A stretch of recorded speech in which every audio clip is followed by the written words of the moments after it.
पद्मश्री अन्ना साहब जादव की जयंती पर विभिन्न कार्यक्रमों का आयोजन।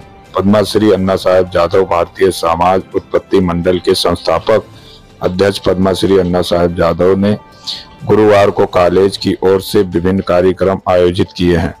5 सितंबर से 9 सितंबर 2024 तक जयंती महोत्सव हर साल की तरह बड़े ही हर्षोल्लास के साथ मनाया जा रहा है।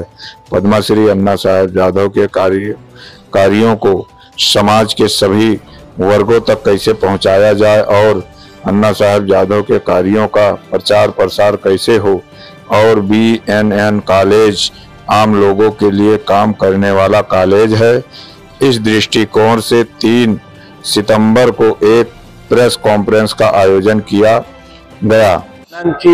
जयंती 9 सप्टेंबरला असते।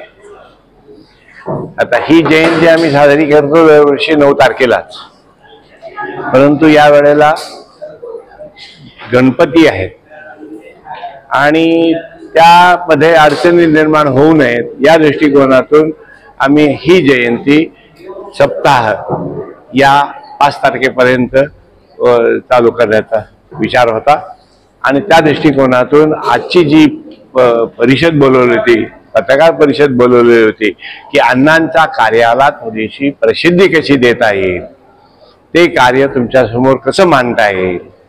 अंदाधी हे कॉलेज चालू केलेलं आहे। हेच कॉलेज आपल्याला हे सर्वसामान्य लोकांच्यासाठी काम करणारं कॉलेज आहे, हेही लोकांच्या समोर आलं पाहिजे या दृष्टिकोनातून आणि ह्या जयंतीच्या दृष्टिकोनातून आम्ही ही परिषद आयोजित केलेली होती। सर, आपलं BNN कॉलेजमध्ये कसं प्रकारचे कॉलेज चालतंय त्याच्या संदर्भात? BNN कॉलेजमध्ये आर्ट्स, सायन्स, कॉमर्स आणि सेल्फ फंडेडचे जवळजवळ 9 कोर्सेस आहेत। हे सकाळी 7, 7:30 ते 12:30 या काळात चालतं।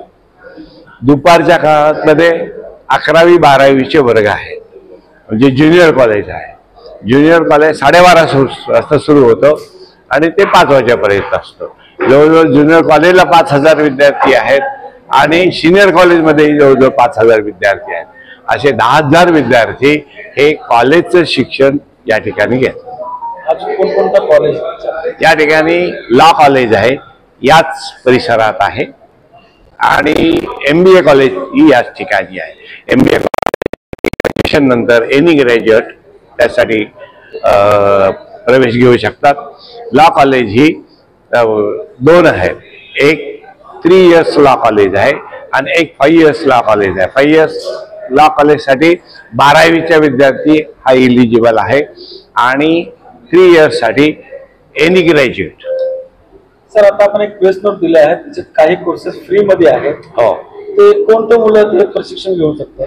इयत्ता 10वी पास असलेले विद्यार्थी आहेत ते त्या कोर्सला इलिजिबल आहे। कोणकोणते कोर्स आहेत? आता मी आधी तुम्हाला दिली आहे मी हे जे 9 कोर्सेस आहेत, उदाहरणार्थ कस्टमर केअर एक्झिक्युटिव्ह, दुसरा कोर्स आहे असिस्टंट इलेक्ट्रिशियन, तिसरा कोर्स आहे वेअरहाऊस एक्झिक्युटिव्ह, चौथा कोर्स आहे डोमेस्टिक डाटा एंट्री ऑपरेटर, 5वा कोर्स आहे GST असिस्टंट, 6वा कोर्स आहे मेडिकल रेकॉर्ड्स असिस्टंट, 7वा कोर्स आहे ब्युटी थेरापिस्ट आणि 8वा आहे सोशल मीडिया मॅनेजर आणि 9वा कोर्स आहे कम्युनिटी जर्नलिस्ट।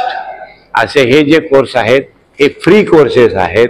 इयत्ता 10वी झालेला जो विद्यार्थी असेल तो इलिजिबल ठरतो। या ठिकाणी प्रत्येक बॅच ही 60 विद्यार्थ्यांची आहे।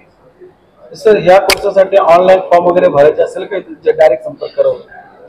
कॉलेजमध्ये या ठिकाणी स्किल डेव्हलपमेंट म्हणून ही बिल्डिंग आहे, त्या बिल्डिंगच्या ग्राउंड फ्लोअरलाच त्या ठिकाणी आमचं स्किल डेव्हलपमेंटचं ऑफिस आहे। त्या ठिकाणी तुम्हाला सगळी माहिती याची मिळू शकेल। फॉर्म मिळणं कसं आहे, ऑनलाईन फॉर्म सध्या तरी अजून नाही आहेत, इथंच येऊन फॉर्म घ्यावा लागेल आणि तो भरावा लागेल।